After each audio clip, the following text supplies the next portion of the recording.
How you doing, YouTube? Matt Massa Beer Reviews back with Revolution Barrel Aged stuff in the form of their Ryeway to Heaven, which is a rye ale aged in rye barrels.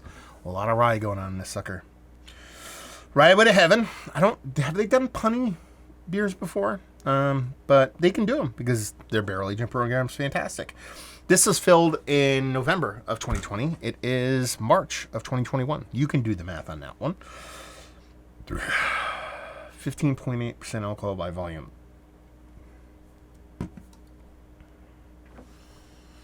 We're on day 2 of the wifey being past the due date. So I want a rye barley wine. Want a beer, don't want to get too silly in case she goes into labor. Here we go. It says bourbon and rye barrels work together in harmony to breathe life into our rye wine. This unforgettable ale is brewed with over 60% rye, yielding entirely unique malt and barrel-derived complexities. Enjoy as an ample body that suggests sweetness, but still finishes smooth and dry. Enjoy life now or store cold. This comes courtesy of my boy Steven.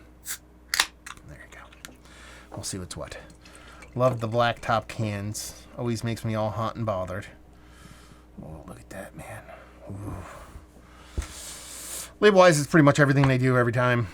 And let's put it this way. Here's the funny part. I don't really like these cans all that much as far as art design goes. But this is the cool trick that it pulls off. And I think this is kind of part and parcel with a lot of really good breweries. Is that I look at this can and I like it because I know what I'm getting from it now. If that makes any sense. Like, it's not so much that I like the art design behind them, but Revolution's barrel game is so fantastic that when I see one of these cans, I'm like, oh, I like this can.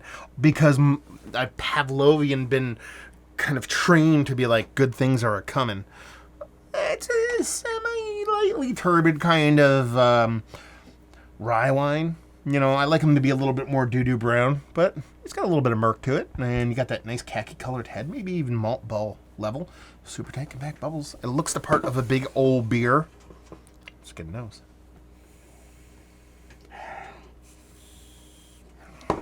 I mean, it's just... if you can do it, man, just do it.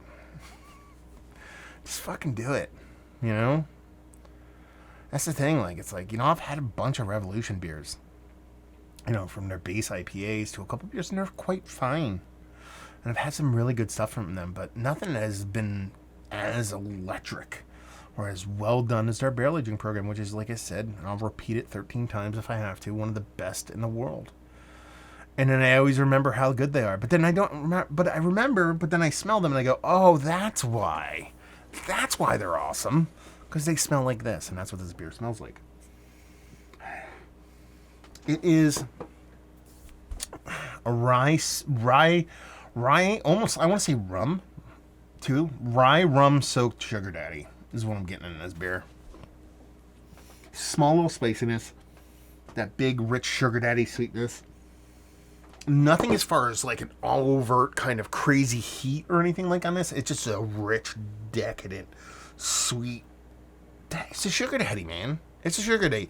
Like, sugar daddy. If I ate a sugar daddy right now in real life, I'd probably go into sugar shock or some shit because you're literally eating a block of toffee, caramel, toffee, super sugar candy. That's what this smells like, but I'm not going to die when I drink this one. I don't think I am. But, hey, let's throw that caution, baby. Cheers.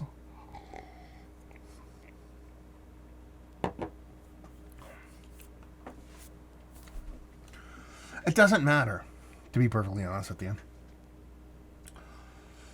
it doesn't really matter. Like, every one of these are bangers.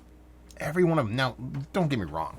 Some of these are like ultra bangers. Like when there are certain barrels being used, when there's certain time being had, those kind of things. There's the best of the best in these bunch. But this, I don't even know. This is, obviously, Steven got this. I don't think he traded for these. Or maybe he did. Maybe he might have had somebody from out that way send these to him. Because I know he mentioned something. That might have been it. But regardless, what I'm saying is these cans, you know, the super covered ones are fantastic and amazing and all the catchwords you want to use. But some of these people are like, oh, you can find this one on the shelf. You find this on the fucking shelf? I want to do like the Allen Iverson thing, practice, but do shelf on a shelf. We're not talking about a line. We're not talking about a razzle. We're not talking about like a cool dude chair. We're talking about on a shelf, on a motherfucking shelf. So that's kind of where their beers do this, is that they're just so well done when they're in that kind of stout barley wine, rye wine kind of mold. And then when they're throwing a barrel into the mix, that richness and a decadence they manage to pull and strip and yank and fucking throw into these beers are second to none. And when you throw in the added twist of this being in a can for all of November, all of December, all of January, all of February, 4 months. 4 months. And it has this level of cohesiveness, this level of complexity, no heat whatsoever. It tastes like one cohesive drink that's been mashed together. Something that typically takes years to accomplish it. I don't know if they actually talk about the time that's spent in a barrel, but good God. That's awesome. Every time. Every fucking time. They are Coonan. You know what I mean? They're Firestone Walker. They're that brewery that just their barrel aging program is just, they don't fucking fuck.